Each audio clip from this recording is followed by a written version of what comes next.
Le lac Inle, culminant à 900 mètres d'altitude, est une grosse source de revenus et aussi de vie pour tous les habitants aux alentours, de par le fait que ce soit extrêmement haut, culminant en altitude. La température y est beaucoup moindre qu'ailleurs dans le pays. Mais par contre, c'est pas pour autant qu'il y a autant d'eau que le temps est, pour nécessairement dire, plus humide. En effet, j'ai l'impression qu'il fait plus sec ici, moi personnellement. On va visiter un petit peu tout ce qui se passe au lac. Ici par exemple, juste derrière moi, il y a l'un des pêcheurs qui pêche encore de manière assez traditionnelle, même si les coutumes ont un petit peu changé. Ils ont une façon de faire, une pratique qui est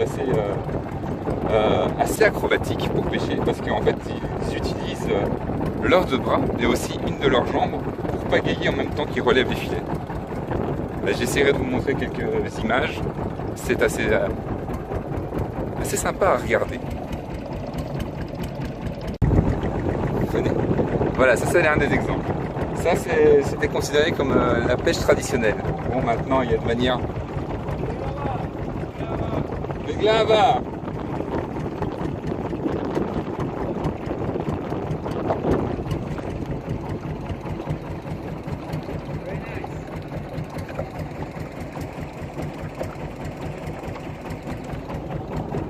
Voilà, comme vous aurez pu le voir, ça c'était la manière traditionnelle de pêcher à l'époque, avec ce grand filet comme ça, qui permettait en fait, l'eau n'est pas très profonde, permettait en fait de capturer le poisson, de le piquer avec une espèce de lance, de harpon, et de les pousser vers les extrémités du filet afin qu'ils puissent les remonter facilement. Maintenant évidemment, les filets industriels ont pris le relais.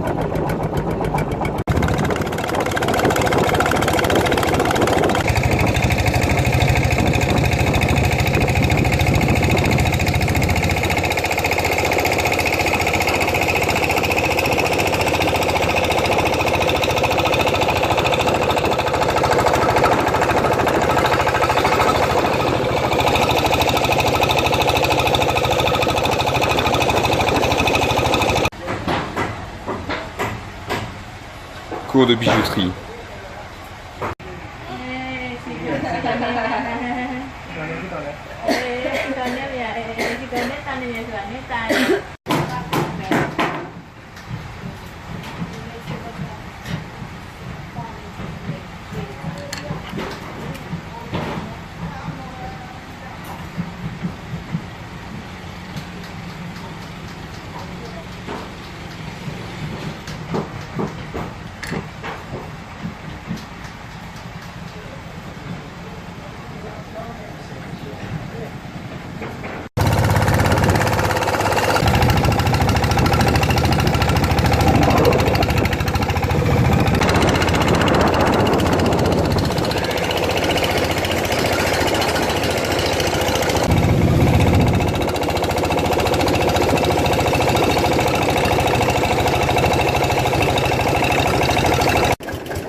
En train de visiter un lieu sain ici.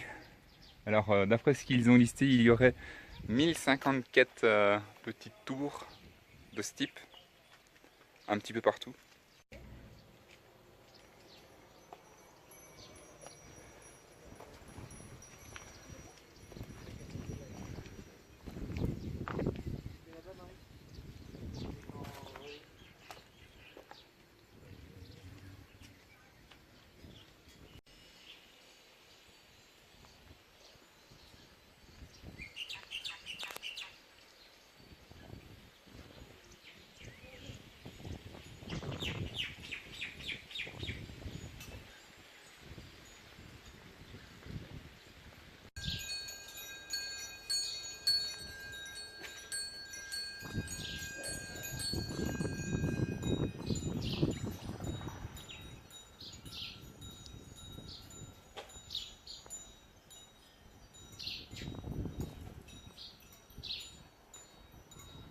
Ça a encore des petits sons assez mélodieux.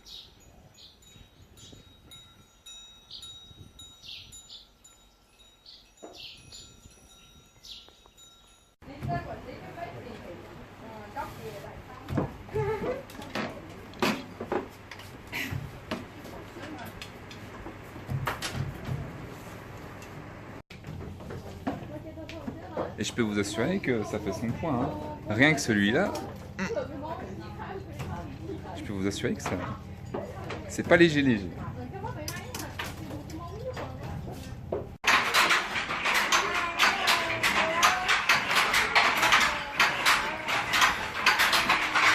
Voilà, elle passe ses journées à casser des fleurs de lotus.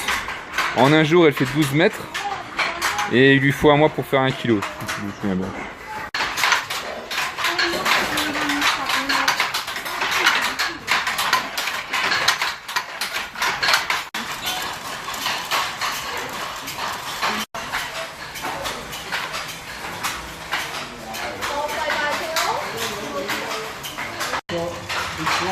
Et c'est ici qu'ils sont en train de mettre à la base les couleurs, parce que vous vous dites bien qu'elle ne change pas de fil tout le temps.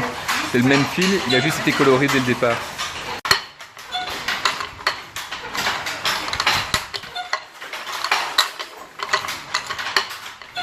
Et nous voilà à présent chez Forgeron. On va voir ce qui se passe.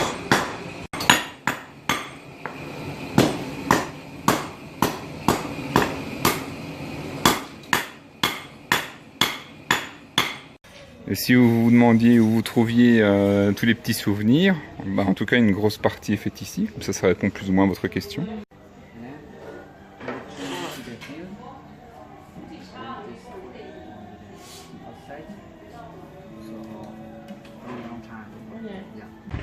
Alors, fabrique de bateaux ici. Ici vous en avez un de 15 mètres. Il faut à peu près un mois pour en produire un. 2500 $ pour l'acheter. Et tout en tech. Pour faire tenir le tout entre eux, ils mettent des chevilles. Et après ils colmatent avec de la sciure de bois et de roseau. Et une espèce de pâte de goudron. Et ils les mettent pour colmater. Là vous en avez un petit de 3 mètres. Et ceux que les pêcheurs utilisent habituellement font 8 mètres. Shallowly Wepo Willie Mountain. This is corn, this is fever, this is sika fit. This is smoking, this is fire. This is sweet tobacco, this is strong tobacco. Tobacco leaf in the mountain. This is siki rice glue. Sweet tobacco, so this one, the all ingredient mix. Cette pagode a été tant de fois restaurée et a eu tellement de multiples annexes qu'à présent elle semble vraiment quelque chose de moderne. Mais sinon elle date en fait de plusieurs siècles. Dans cette pagode résident 5 Bouddhas. Les fidèles viennent ici chaque année, c'est l'un des lieux les plus connus de Birmanie. Et chacun vient avec leur petite offrande qui consiste en fait à plaquer une petite feuille d'or ou plusieurs petites feuilles d'or sur les Bouddhas. Donc au départ ça ressemblait vraiment à un Bouddha, mais seulement il y a eu tellement et tellement d'allées venues des fidèles qui sont venus foutre des feuilles d'or dessus, que maintenant ça ressemble plus qu'à des cacahuètes qu'à Bouddha.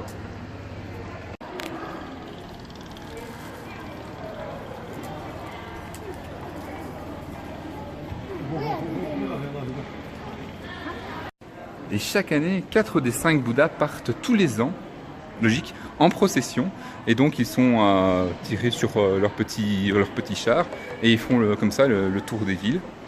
Alors pourquoi 4 sur 5 me direz-vous? Eh bien, il y a eu une année, 1975 je crois, quelque chose comme ça, les 5 Bouddhas étaient sur bateau et celui-ci a chaviré. Et malgré des grosses recherches intensives, on n'a jamais retrouvé le 5e Bouddha. Cependant, un jour, il est apparu comme ça, par un moyen qui est encore à ce jour totalement inexpliqué, dans le sanctuaire. Et du coup, ça fait petite légende locale. Du coup, depuis cette date-là, on n'a plus jamais séparé le 5e Bouddha de son lieu d'origine qui est ici. Le monastère aux chats. Ici, les moines faisaient sauter les chats au travers de leurs bras. C'était une petite prouesse qu'ils faisaient faire ici pour faire connaître le temple. Donc c'est connu comme étant le monastère aux chats. Mais depuis, ils ont arrêté de faire sauter les chats parce que visiblement, ils étaient surmenés. Et donc maintenant, on laisse les chats tranquilles et on les laisse vivre leur vie tranquille.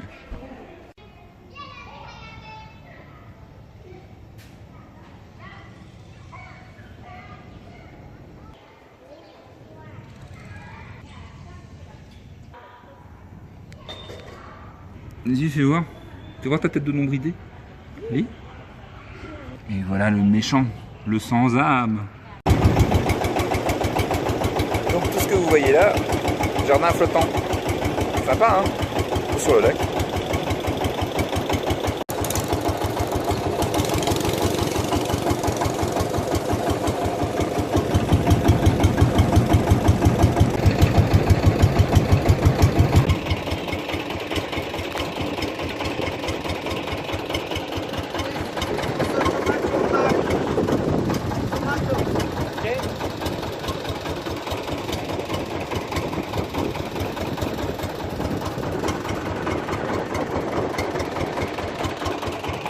Allez, on rentre à la maison.